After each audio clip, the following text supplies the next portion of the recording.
వి gold trusted gold buyers తాకట్టులో ఉన్న బంగారాన్ని విడిపించి ఈ రోజు ఉన్న మార్కెట్ ధరకే కొనబడును.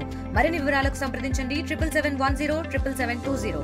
మంత్రి ఉత్తమ్ కుమార్ రెడ్డి కాన్వాయ్లో ప్రమాదం చోటు చేసుకుంది. సూర్యాపేట జిల్లా నేరేడ్చెర్ల వద్ద జాన్పాడు ఉర్సుకు వెళ్తున్నటువంటి మంత్రి ఉత్తమ్ కుమార్ రెడ్డి హుజూర్ నగర్ నుంచి కూడా పెద్ద ఎత్తున కాన్వాయ్గా కూడా బయలుదేరడం జరిగింది. అయితే ముందు వెళ్తున్నటువంటి ఆ ఉత్తమ్ కుమార్ రెడ్డి ఒక్కసారిగా కార్యకర్తలు అక్కడ నేరేడ్చెర్ల వద్ద అభివాదం చేయడంతో కూడా అతను బండిని స్లో చేయడం జరిగింది. వెనకాలే వస్తున్నటువంటి 6 వాహనాలు కూడా ఒకదానికి ఒకటి బలంగా ఢీకోవడంతో కూడా ఆ వాహనాలు డ్యామేజ్ అయినటువంటి పరిస్థితి కనిపిస్తుంది. మంత్రికి ఎలాంటి ప్రమాదం చోటు చేసుకున్నప్పటికీ కూడా కాన్వాయ్లో మాత్రం ఆ ప్రమాదం చోటు చేసుకుందని చెప్పవచ్చు. ర్యాలీగా పెద్ద ఎత్తున దాదాపు 20 వాహనాల వరకు కూడా ఉండడం జరిగింది. ఒక్కసారిగా ఆ డ్రైవర్ సడన్ బ్రేక్ వేయడంతో కూడా వెనకాల నుంచి వస్తున్నటువంటి వాహనాలన్నీ కూడా ఢీకొన్నటువంటి ఘటన చోటు చేసుకుంది. ముందున్నటువంటి బంపర్ మొత్తం కూడా పూర్తిగా డ్యామేజ్ అయినటువంటి పరిస్థితి అయితే కనిపించిందని చెప్పొచ్చు. మంత్రి ఉత్తమ్ కుమార్ రెడ్డితో కూడా మాట్లాడడం జరిగింది. ఎలాంటి ప్రమాదము లేదని కూడా చెప్పడం జరిగింది. అతని వాహనానికి కానీ ఎలాంటి ప్రమాదం లేదు.